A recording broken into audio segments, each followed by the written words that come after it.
Hey guys, I'm out at the field and I want to take a minute to talk about a really important but often overlooked topic on how to use our blades, how to set things up well.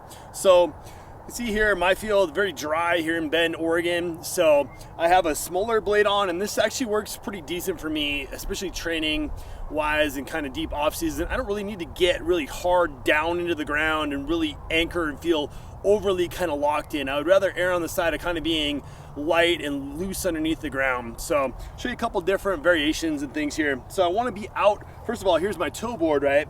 So I want to make sure I'm out a ways. So I'd err on the side of being kind of way out where I'm not going to foul over the board. You see people trying to set up and be right up against the board. That just kind of reflexively our body's going to tell us like, whoa, I can't lean back, or I'm kind of stuck. You don't want to feel stuck and paralyzed. You want to feel loose and fluid, able to connect with the ground.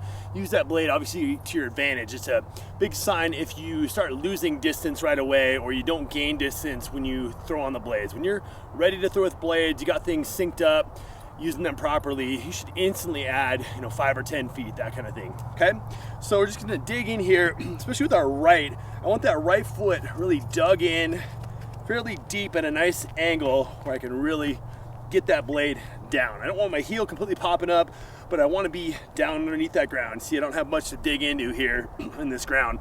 And what we could do for starting out learning how to use blades is actually just anchor the right in.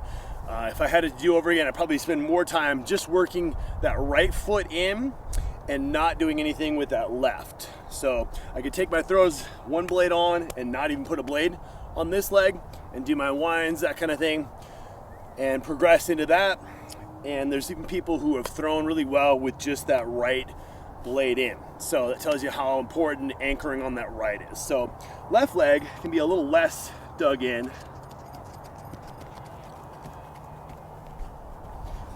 Try to be about shoulder width or a little bit wider. I tend to have a little wider stance. I'm still trying to kind of work that in, find my angle. I can dig that left one in and kind of sweep. So as I go into my finish here, I can naturally pivot. People ask, they feel so anchored in and they dump that hammer over their left shoulder. But if I do this, I'm still allowed to pivot. I'm still anchored when I need to counter here and when I want to work that ground back and forth laterally here. But as I go into my finish, I can still pivot when I want to sweep through and rotate. So underneath that ground, I'm nice and anchored in there, okay? So hopefully that makes sense. Nice little tips on those pieces as far as how the setup goes. Got some other good things to come, so let's go from there.